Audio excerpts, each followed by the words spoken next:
नमस्कार, मैं निधि श्रीवास्तव अपने इस channel story teller life lessons में आपका स्वागत करती हूँ।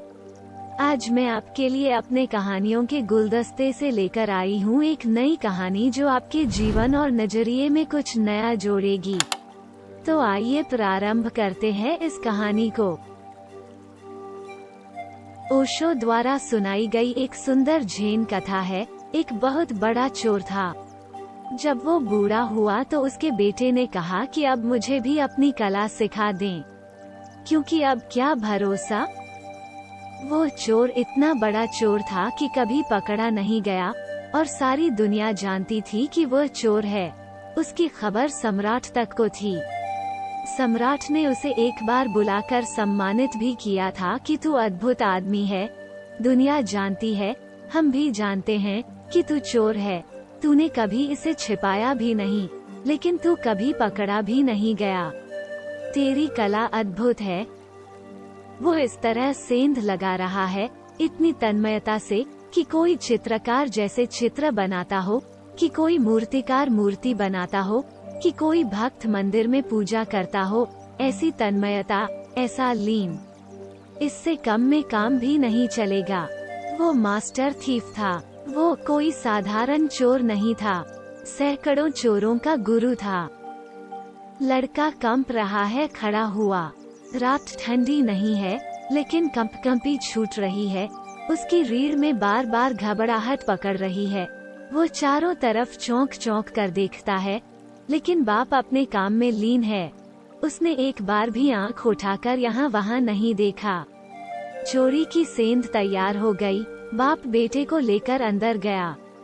बेटे के तो हाथ पैर कंप रहे हैं। जिंदगी में ऐसी घबराहट उसने कभी नहीं जानी, और बाप ऐसे चल रहा है जैसे अपना घर हो। वो बेटे को अंदर ले गया। उसने दरवाजे के ताले तोड़े। फिर एक बहुत बड़ी अलमारी में, वस्त्रों की अलमारी में, उसका ताला खोला और बेटे को कहा कि तू अंदर जा। बेटा अलमारी में अंदर गया। अलमारी में बहुमूल्य वस्त्र हैं, हीरे जवाहरात जड़े वस्त्र हैं, और जैसे ही लड़का अंदर गया, बाप ने ताला लगाकर चाबी अपने खीसे में रख ली। चाबी अपने खीसे में रखते ही बाप ने जोर से शोरगुल मचाया, चोर चोर, और सेंध से निकलकर अपने घर चला गया, और लड़का अंदर अलमारी में ही बंद। सारा घर जाग गया, पड़ोसी जाग गए। लड़के ने तो अपना सिर पीट लिया कि यह क्या सिखाना हुआ। मारे गए। कोई उपाय भी नहीं छोड़ गया बाप निकलने का। चाबी भी साथ ले गया, ताला भी लगा गया। घर भर में लोग घूम रहे हैं। सेंध लग गई है और लोग देख रहे हैं, पैर के चिन्ह हैं। नौकरानी उस जगह तक आई जहां अलमारी में चोर बंद है। चोर के लड़के को कुछ नहीं सूझ रहा, क्या करें। बुद्धि काम नहीं देती। बुद्धि तो वही काम देती है अगर जाना माना हो, किया हुआ हो। बुद्धि तो हमेशा बासी है, ताजे से बुद्धि का कोई संबंध नहीं। यह घटना ऐसी है, इतनी नई है कि न तो कभी की, न कभी सुनी, न कभी पढ़ी, न कभी किसी चोर ने पहले कभी की है कि शास्त्रों में उल्लेख हो। कुछ सूझ नहीं रहा। बुद्धि बिल्कुल बेकाम हो गई। जहाँ बुद्धि बेकाम हो जाती है, वहाँ भीतर की अंतस चेतना जागती है।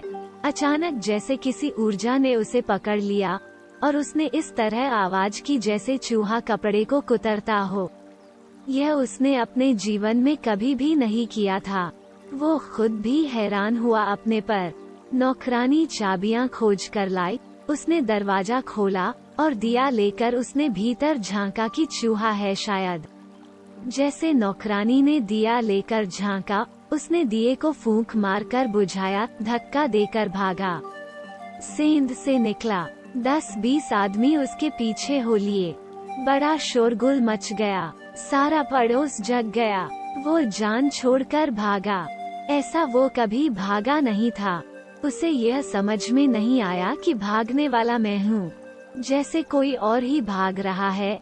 एक कुएं के पास पहुंचा। एक चट्टान को उठाकर उसने कुएं में पटका। उसे यह भी पता नहीं कि यह मैं कर रहा हूँ, जैसे कोई और करवा रहा है। चट्टान कुएं में गिरी, सारी भीड़ कुएं के पास इकट्ठी हो गई। भीड़ ने समझा कि चोर कुएं में कूद गया। वो झाड़ के पीछे खड़े होकर सुस्ताया, फिर घर की ओर बढ़ गया। उसने दरवाजे पर दस्तक दी और कहा, आज इस बाप को ठीक करना ही पड़ेगा।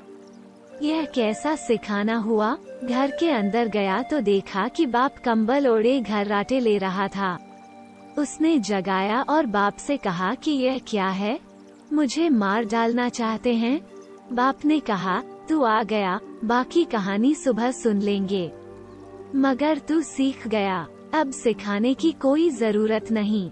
बेटे ने कहा, कुछ तो कहो, कुछ तो पूछो मेरा हाल, क्योंकि मैं सो न पाऊंगा। तो बेटे ने सब हाल बताया कि ऐसा ऐसा हुआ। बाप ने कहा, बस तुझे कला आ गई, तुझे आ गई कला, यह सिखाई नहीं जा सकती। लेकिन तू आखिर मेरा ही बेटा है, मेरा खून तेरे शरीर में दौड़ता है, बस हो गया, तुझे राज मिल गया। क्योंकि चोर अगर बुद्धि से चले तो फंसेगा, वहाँ तो बुद्धि छोड़ देनी पड़ती है, क्योंकि हर घड़ी नई है, हर बार नए लोगों की चोरी है, हर मकान नए ढंग का है, पुराना अनुभव कुछ काम नहीं आता। वहाँ तो बुद्धि से चले कि उपद्रव में पड़ जाओगे, वहाँ तो अंतस चेतना से चलना पड़ता है। इस कहानी से हमें यह सीख मिलती है कि ध्यान की कला भी चोरी जैसी है, वहाँ इतना ही होश चाहिए।